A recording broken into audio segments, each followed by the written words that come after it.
Voy a presentar a una persona que admiro profundamente, que se llama Rodolfo Rossi, Muy bien. presidente de Axoja.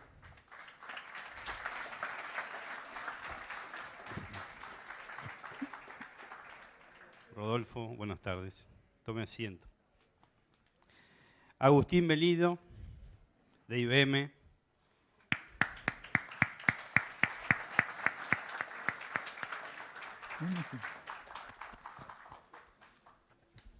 Y a Pilu Pedro Viñó.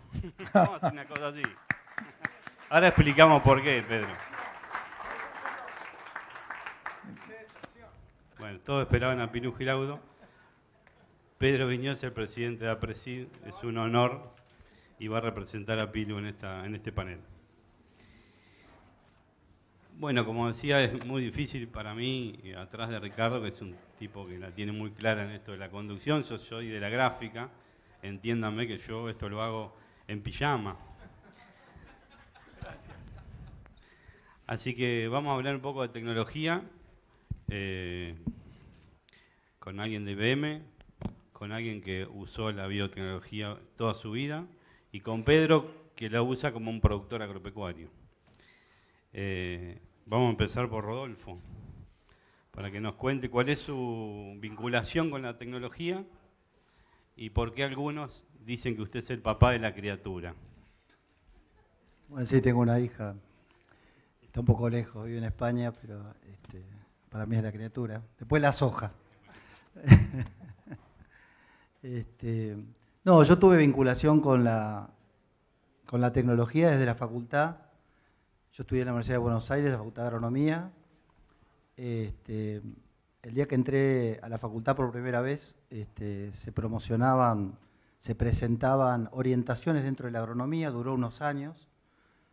Y dentro de las orientaciones figuraba una que era fitotecnia, que es el mejoramiento de plantas.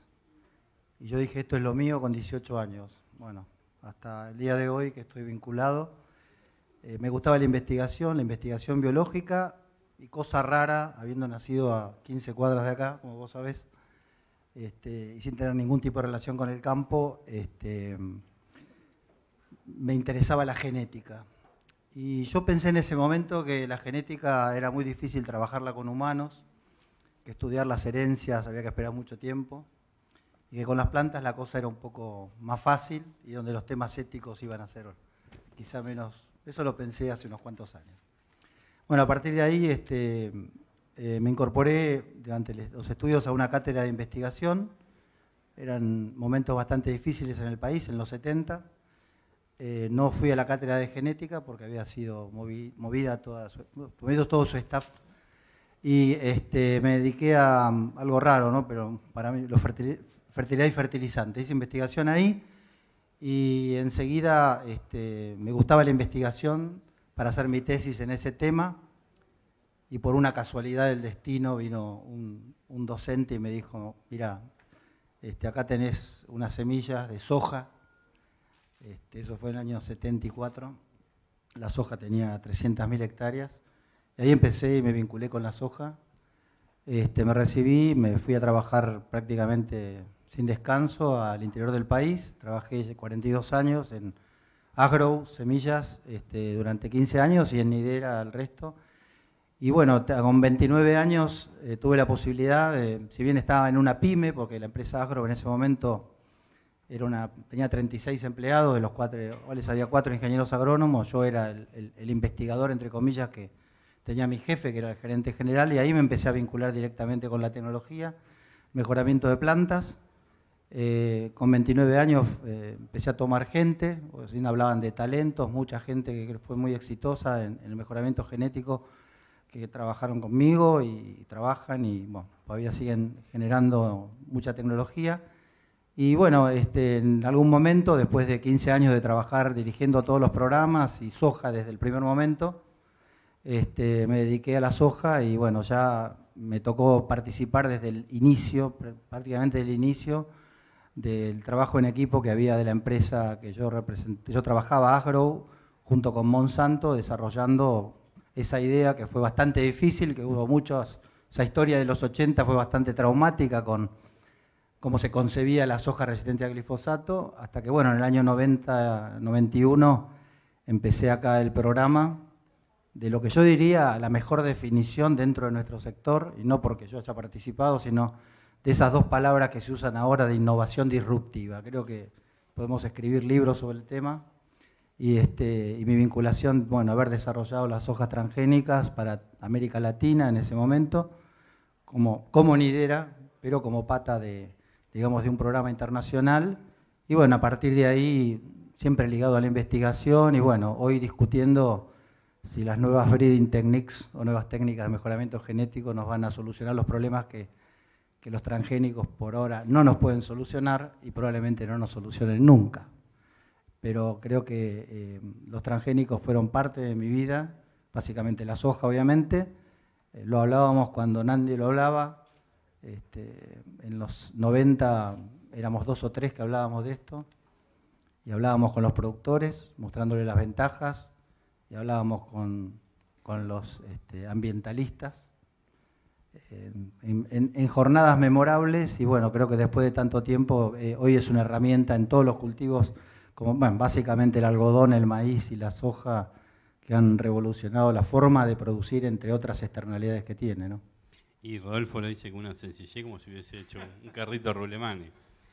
En realidad estamos acá con una persona que hizo parte de la historia de esto, ¿no? Agustín, ¿entendiste algo de esto? Algo.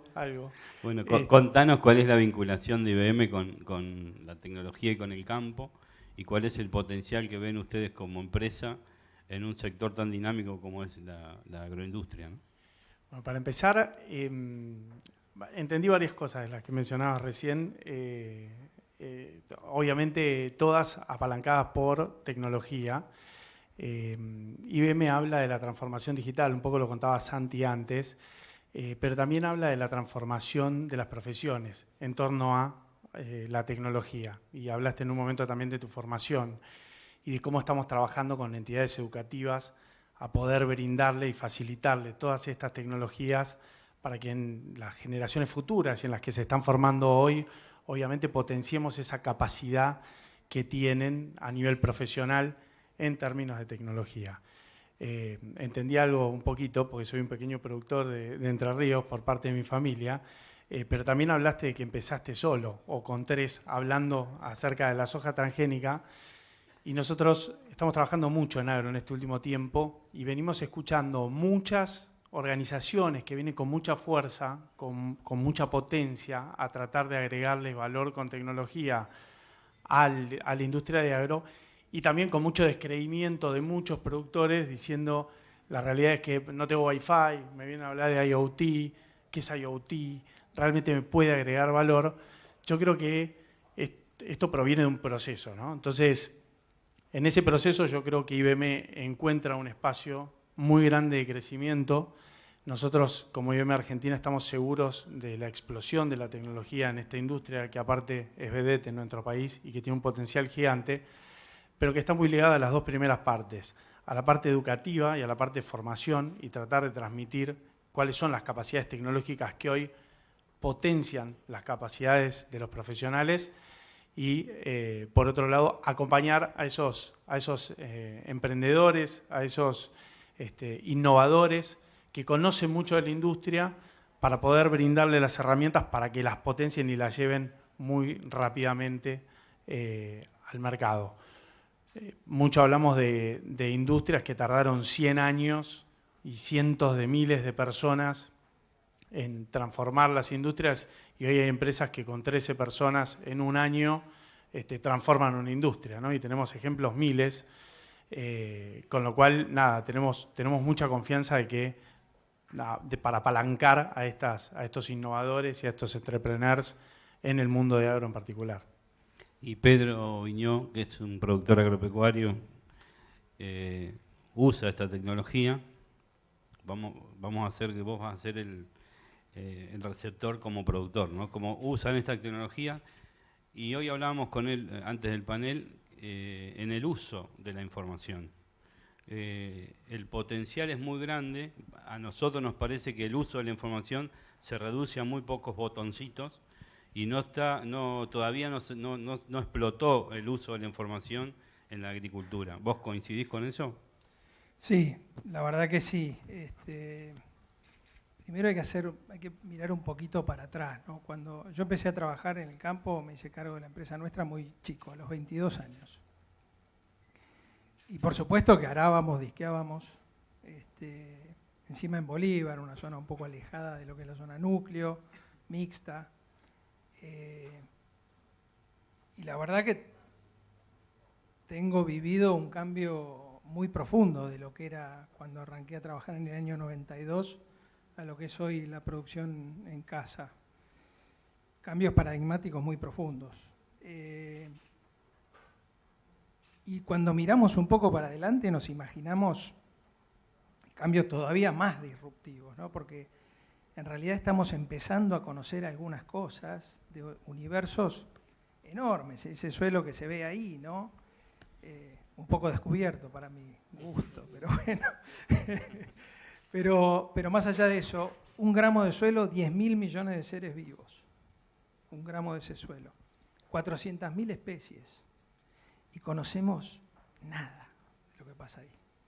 Y es apasionante, porque tenemos todo por delante en empezar a abrir esas puertas y descubrir cuáles son las interacciones y cuáles son los procesos y el abordaje sistémico, ¿no? Y qué pasa cuando hago un cultivo y después el otro y cómo va cambiando esa microflora, esa microfauna y cómo son los impactos. La verdad que vivimos una época en ese sentido fascinante, donde tenemos que aprender mucho a trabajar en equipo, a saber que cada segundo que pasa sabemos menos, porque la cantidad enorme de conocimiento que se genera, cada vez somos más chiquititos y más aislados. Entonces, si no trabajamos en comunidad y logrando confianza con personas que la vean distinto, antes hablaban en el panel anterior de la diversidad, cada vez más necesaria, ¿no? Frente a los desafíos que tenemos por delante. Pero a mí me entusiasma un montón, ¿no? Porque la realidad es que cuando uno mira para atrás y ve los cambios que se produjeron, que son enormes, porque convengamos que el hombre se hace sedentario gracias a la agricultura hace 10.000 años, y en esta generación dejamos de arar, y en esta generación encontramos la biotecnología y la nanotecnología, y las curvas todas se hicieron exponenciales y convivimos con eso. La verdad que somos muy privilegiados, nos da un poquito de vértigo, pero bueno, ahí es donde nos tenemos que apoyar entre todos y ver de qué forma logramos herramientas que las vemos a diario, ¿no? que surgen para tener menor impacto en lo que hacemos y poder satisfacer demandas que cada vez son más grandes. Rodolfo, la gente, siempre se dice el común de la gente, no sé por qué se dice, pero ¿tomó dimensión de lo que significa la soja en la historia argentina reciente? Yo creo que no. Vamos a empezar a hacerlo corto, pero creo que si vemos que hubo algún beneficio dentro de la sociedad hacia que la gente conociera un poco más de la soja, fue después de la crisis del campo. Creo que ahí, como anécdota, podemos contar que uno estaba en una fiesta, en un casamiento en Buenos Aires y estuvo durante, 30 años trabajando en esto. Nunca a nadie se le ocurría sacar el tema de la soja en una mesa. Y a partir de ahí creo que empezó. Entonces, bien o mal, en Internet sobran las cosas malas de la soja. O sea, googlear Internet soja, las primeras 19 son todas en contra. O sea, eso es así. Pero si uno pone soja productiva, capaz que a veces se engancha un poco mejor. Pero creo que la gente va conociendo. La soja es el principal motor de la economía argentina, el sector oleaginoso. Y a pesar de eso, y siendo muy humildes los que trabajamos en ese sector, ojo, los que trabajan en el sector son los productores, son los científicos, son los que dan servicios, o sea, la cadena de la soja, la que yo represento, no es lo conocida que debería ser. Al contrario, la mala prensa, y no por ustedes los periodistas, sino la mala prensa que tiene de distintos lados, hace de que se la conozca mal.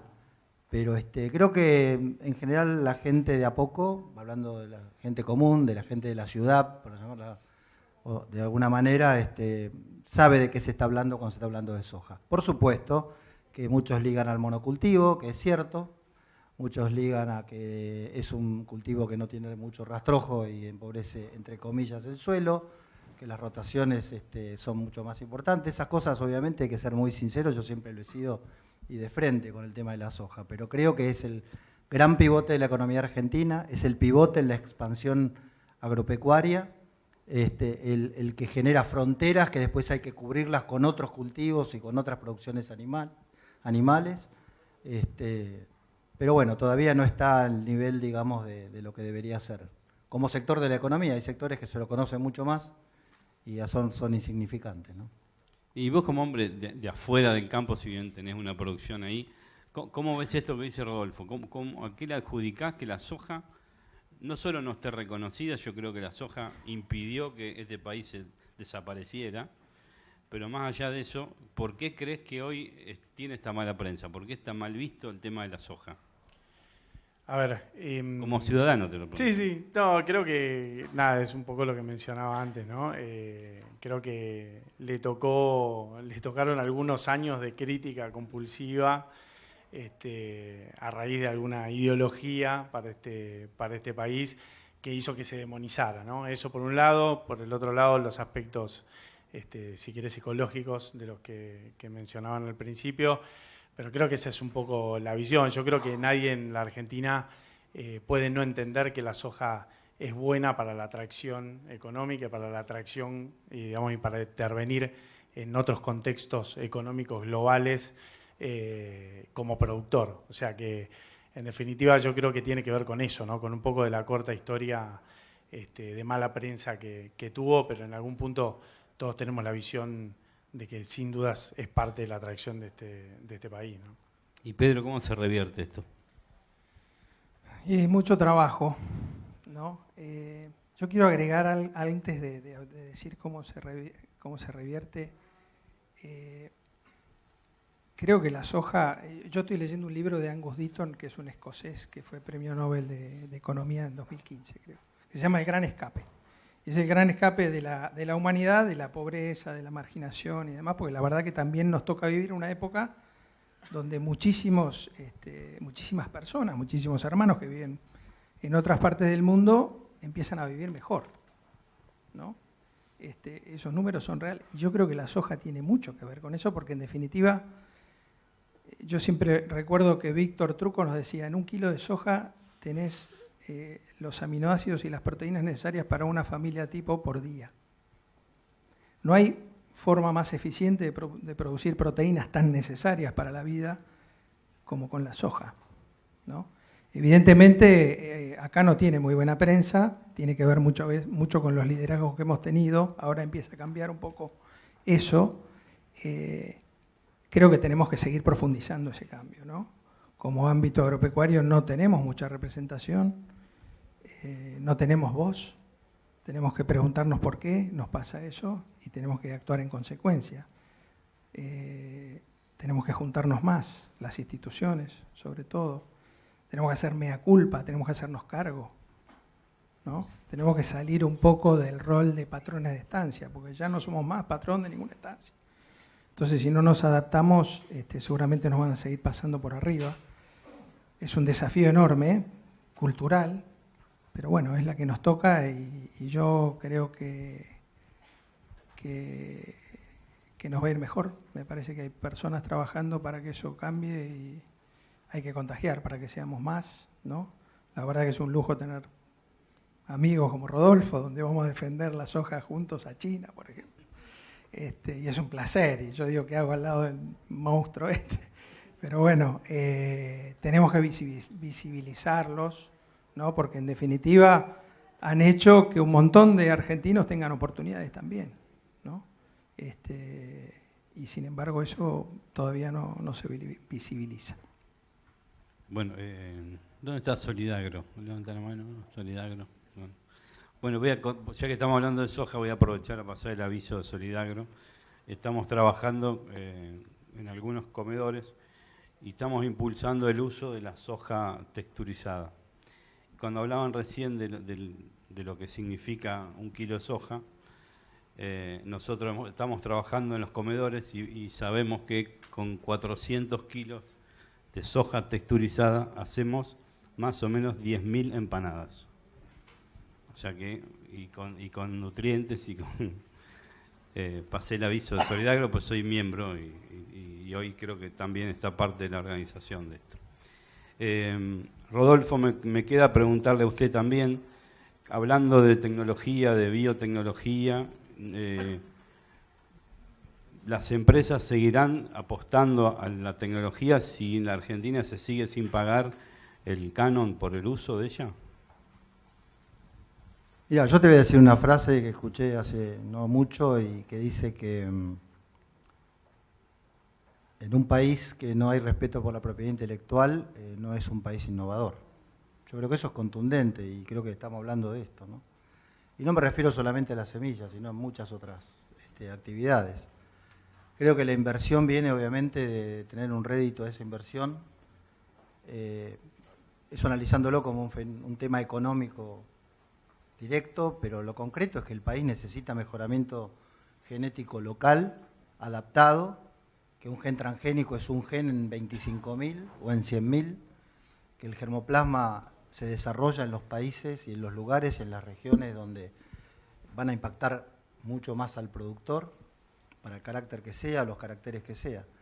Así que me parece que el país debe solucionar, nosotros como cadena de soja, como especie autógama, tenemos esa mochila pesada desde hace mucho que vemos que no se puede solucionar este problema en la Argentina.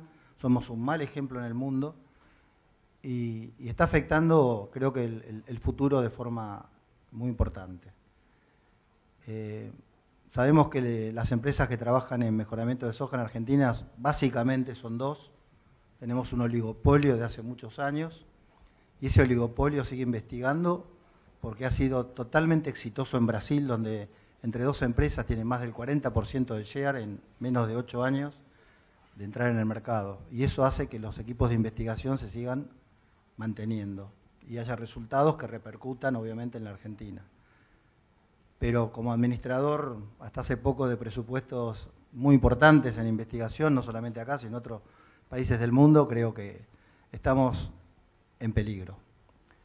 Yo soy presidente de la cadena de soja y en esto tengo que ser muy ecuánime, y lo he hecho siempre, a pesar de venir del mejoramiento genético y representar a la Asociación de Semilleros Argentinos en AgSoja.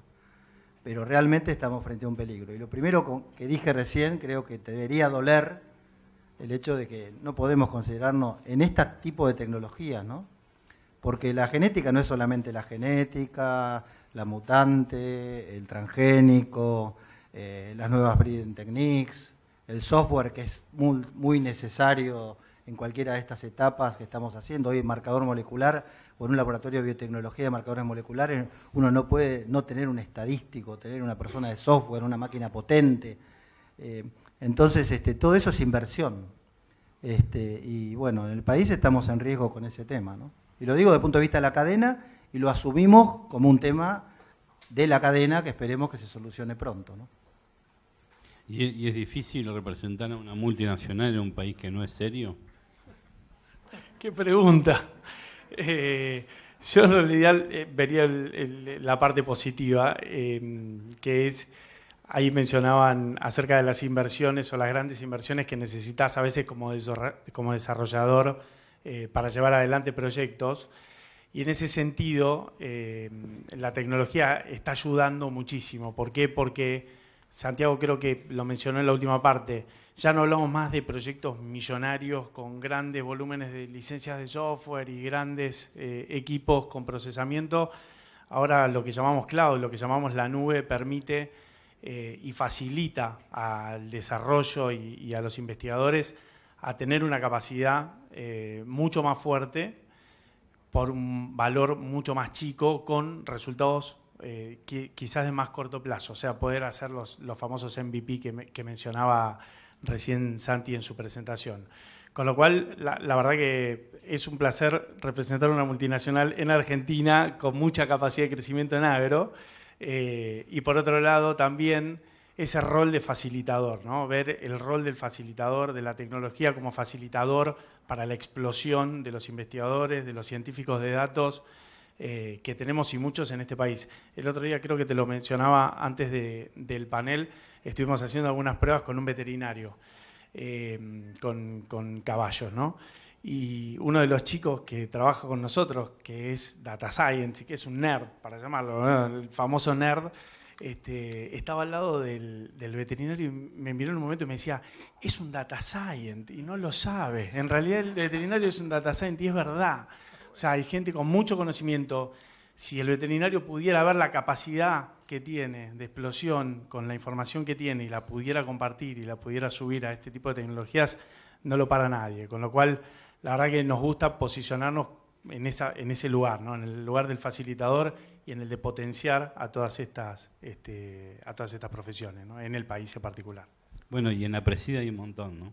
Contanos un poquito de en qué momento está Presida. Sí, antes de entrar en eso,